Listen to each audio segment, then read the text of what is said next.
জয় রাধে রাধে বন্ধুরা, সকলকে জানাই জন্মাষ্টমীর শুভেচ্ছা।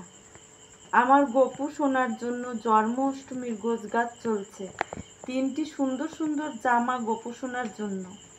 তারপর 5 ফল 5 মিষ্টি লাড্ডু এনেছি, ফুলের মুকুট, বেলি ফুলের রজনীগন্ধা মালা। কাল পুজো সম্পূর্ণ হলে আবারও শেয়ার করব, আপনারা সাথে থাকবেন। আমার